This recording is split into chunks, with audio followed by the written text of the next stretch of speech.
जिन साथियों, स्वागत है आप सभी का अपने YouTube चैनल संदीप बिगनर में। आप सभी को पता है कि हमारा जो एग्जाम आने वाला है री एग्जाम, और आज से अगर हम देखेंगे तो 9 या 10 दिन बचे हैं। ठीक है, तो उसमें जो सबसे ज़रूरी चीज़ है ना ध्यान रखने वाली, यानी कि इन लास्ट 10 दिन में हम क्या करें और क्या नहीं करें, उसके ऊपर बात करें। तो सबसे पहले जो मैं बात करने वाला हूं, जो कि आपके लिए बहुत ज़्यादा जरूरी है, जो कि आपकी पढ़ाई मतलब जो होगी ना, वो उसी चीज़ पर डिपेंड करती है। वो है आपका जो प्रेशर है ना माइंड पर, यानी कि जो आपने सोच रखा है कि यार मेरा इतना आ रहा है, किसी दूसरे का कितना आ रहा होगा, मेरा इतना आ रहा है, कहीं ऐसा तो नहीं एग्जाम और ज़्यादा टफ होगा। तो ये आपने दिमाग पर जो प्रेशर बना रखा है, सबसे पहले तो आपको ये प्रेशर उठाना है। क्योंकि होता क्या है, एंड डे तक ये प्रेशर हमारा चलता ही रहता है। कई बार ऐसा देखा गया है कि कुछ स्टूडेंट जो बढ़िया कर रहे हैं, प्रैक्टिस में बढ़िया कर रहे हैं, उनका रिवीजन बढ़िया था, पढ़ाई बढ़िया थी उनकी, लेकिन जब वो एग्जाम देने गए तो उन्होंने अपने आप को ऐसा फील करा लिया कि मेरे पता नहीं कितने कम नंबर होंगे, क्या होगा, कि मतलब इतना प्रेशर ले लिया कि उस टाइम पर वो देखा जाता है कि उनके प्रेशर में ही बहुत सारे जो प्रश्न है वो गलत हो जाते हैं। बनना बी था भर दिया सी, बनना डी था भर दिया ए, बनना 2 नंबर क्वेश्चन था भर दिया 4 नंबर, यानी कि OMR में दिक्कत। सबसे पहले तो ये बिल्कुल टेंशन फ्री हो जाओ, जो भी है जो होना तब तक हो गया। अब तक आपको जो पढ़ाई करने का समय मिला था, जो आपको पढ़ना था ज़्यादातर वो आप पढ़ लिया है, और जो आपने अब तक पढ़ लिया है उनको आप इस समय में भूल भी नहीं सकते।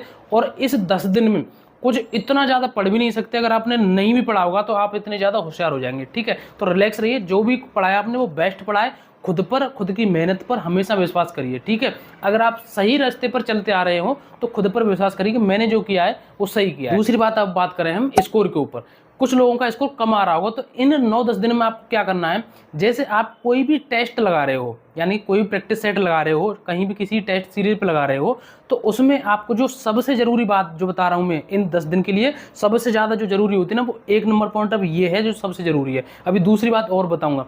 उसमें क्या करना आपको, प्रैक्टिस में अगर आप नए प्रैक्टिस लगाएं उसमें भी देखना है, या जो अब तक आपने प्रैक्टिस सेट लगाए हो किसी भी बुक में या ऑनलाइन लगाए हो, उस पर देखना कि मेरे हर सब्जेक्ट में, जैसे मैथ है, सबसे पहले मैथ की बात करूं, उसमें सबसे ज्यादा किस पोर्शन से प्रश्न गलत हुए हैं, सबसे ज्यादा किस पोर्शन। जैसे कि आपने देखा कि हर बार देख रहा हूं मैं, ज्यादातर जो मेरे प्रश्न है वो परसेंटेज से और रेशियो से गलत हो रहे हैं। तो परसेंटेज और रेशियो पर बहुत अच्छे तरीके से एक बार आपकी कोई भी बुक हो उस पर पढ़िए। ठीक है, उसको अच्छे तरीके से पढ़िए, क्योंकि मैथ में तो मैंने देखा कि बहुत सारे लोगों की वैसी समस्या, लड़कियों की भी लड़कों की भी। और मैथ के लिए एक चीज़ और बता दूं आपके लिए, पहले से ही यही एग्जाम नहीं है आपके लिए, और भी UPSI भी आने वाला है, UPSC भी आने वाला है, RPF भी आने वाले। अपने पास एक ऐसी बेस्ट बुक रखिए जो यानी कि ऑल इन वन है। ठीक है, उसमें सब कुछ है हर एग्जाम के लिए। तो उसके लिए मैं भी आपको बता देता हूँ, ये बुक है नवीन अंकगणित। ठीक है, ये RS अग्रवाल की, आप यहाँ देख सकते हैं, S चंद। ठीक है, ये वाली बुक है, और ये सदाबहार वाली बुक है। ठीक है, जैसे कुछ गाने होते हैं ना सदाबहार गाने, उनको कभी भी सुन लीजिए, मजा ही आएगा। तो ये बुक है वो जो सदाबहार है। ठीक है, इस बुक से आप किसी भी एग्जाम की तैयारी करिए। मैंने भी जब तैयारी करी थी, मेरे पास है ये बुक। अब भी अगर मैथ को जरूरत पड़ती है पढ़ने की मुझे, तो मैं उसी से पढ़ता हूँ, लेकिन मेरे पास पुरानी है, उन्होंने अभी नई तरीके से, बेहतरीन तरीके से निकाली है। आप किसी भी एग्जाम की तैयारी कर रहे हो, छोटे से लेवल से CGL लेवल तक की, सब कुछ इसमें मिलेगा। इसमें PYQ भी दिए गए हैं, सभी जो प्रश्न है उसका सॉल्यूशन है, अच्छे तरीके से टॉपिक समझाया है। PYQ भी इसमें दिए गए हैं। ठीक है, और इसमें सभी टॉपिक, कोई ऐसा चैप्टर है नहीं इसमें जो इसमें नहीं होगा आपका। ठीक है, तो इसको आप बिल्कुल परचेज कर लीजिए। इसकी जो लिंक है मैंने डिस्क्रिप्शन में दे दी है, ऑफलाइन भी आपको कहीं से मिल जाएगी अगर आपको ये ऑफलाइन लेनी हो तो मैथ में आपको ऐसा करना है। ठीक है, जैसे कि कोई भी पोर्शन है उस पर ध्यान देना है, उसको बुक से पढ़िए। ऐसे ही हिंदी में करना है, ऐसे ही GS में करना है, और ऐसे ही करना है आपको रीजनिंग में। GS की आपको एक बात बता दूं कि GS में कोई चीज़ याद नहीं हो रही, क्योंकि उसमें आपको पता है उसमें फॉर्मूला तो कोई नहीं, उसमें कोई चीज़ है याद करने की, तो उनको लिख करके याद करिए। ठीक है, जैसे आप मेरे पीछे देख रहे होंगे यहाँ पर, ये कुछ वो हैं जो भारतीय राष्ट्रीय आंदोलन की जो डेट है, इसमें 3 चरणों में, आप सभी को पता है कि उदारवादी चरण, उग्रवादी चरण और गांधीवादी चरण। इसमें जो मुख्य मुख्य है ना, वो मैंने यहाँ पर बिल्कुल लिख रखे हैं, तो बार बार उनको मैं देखता हूँ तो सारी चीजें याद हो जाती हैं। जैसे आपको कोई GS में याद नहीं हो रही है तो उसको लिख करके याद करिए। और भैया रीजनिंग और हिंदी पर विशेष करके ध्यान दीजिए, वो सब्जेक्ट तो ऐसी हैं जो आपको स्कोर में बहुत आगे तक ले जाएंगी।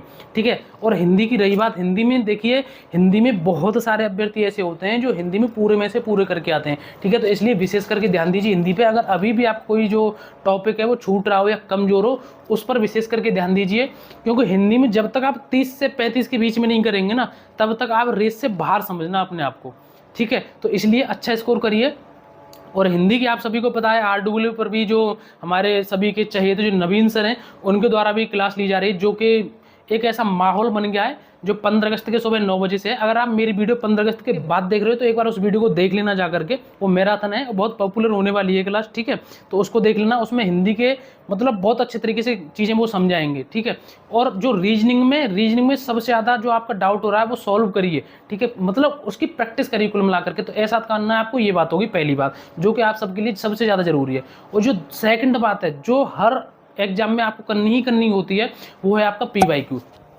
यूपी पुलिस कांस्टेबल के जो प्रीवियस ईयर पेपर हैं कांस्टेबल वाले, वो सभी लगा लेना, सभी इस बात को ध्यान रखना, मैं बार बार कह रहा हूँ लगा लेना। PYQ इतने महत्वपूर्ण होते हैं। मैं कह रहा हूँ PYQ, इसका मतलब ये नहीं कि एग्जैक्ट वही प्रश्न आएंगे, लेकिन हमारा एक माइंडसेट फिक्स हो जाता है कि इस लेवल से प्रश्न आएंगे, ठीक है। यानी कि मेन जो होता है जो चीज़ वो लेवल वाली होती है, ठीक है।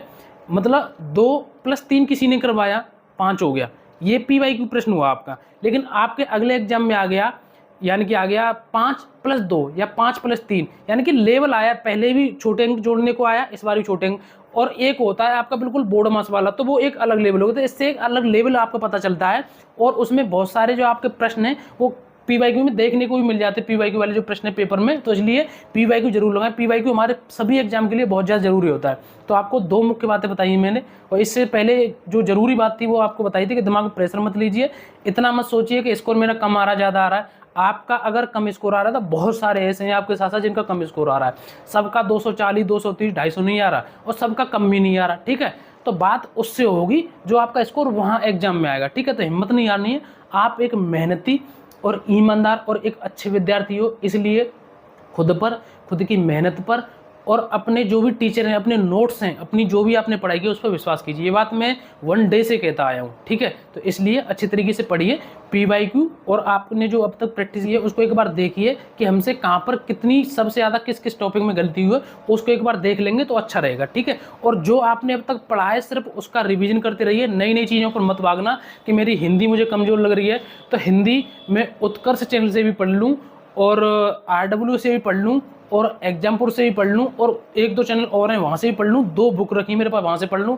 भाई साहब जो आपने अब तक पढ़ा है ना उसका भी बिल्कुल एकदम खात्मा कर दोगे आप, सब कुछ खत्म हो जाएगा। अगर किसी एक टीचर से आप पहले से पढ़ते आ रहे हो तो सिर्फ उन्हीं की क्लास रिविजन करिए दोबारा, ठीक है। और उनके नोट्स हैं तो उन्हीं को बार बार देखिए, यानी कि वही चीज़ें आप दोबारा पढ़ेंगे तो आपके चीज़ें दिमाग में बैठेंगी। तो ये सारी चीज़ें जो मैंने आपको बता दी, और जो बुक में अभी मैंने आपको बताई है उसको एक बार जरूर परचेज कर लेना। मैथ के किसी भी एग्जाम में सदाबहार बुक है, आपका कोई घर में कोई भी बड़ा होगा ना, किसी से पूछ लेना, ये बेस्ट बुक रही है, ठीक है।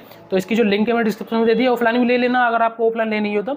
और भी कोई आपकी बात हो कमेंट जरूर करना मुझे, क्या दिक्कत आ रही है, कैसी पढ़ाई चल रही है, कितना स्कोर आ रहा है, और भी कोई बात होगी आपको मैं अगली वीडियो में बता दूंगा। आज के लिए बस इतना ही, अब मिलेंगे अगली नई वीडियो में नए टॉपिक के साथ। जय हिंद, नमस्कार, राम राम।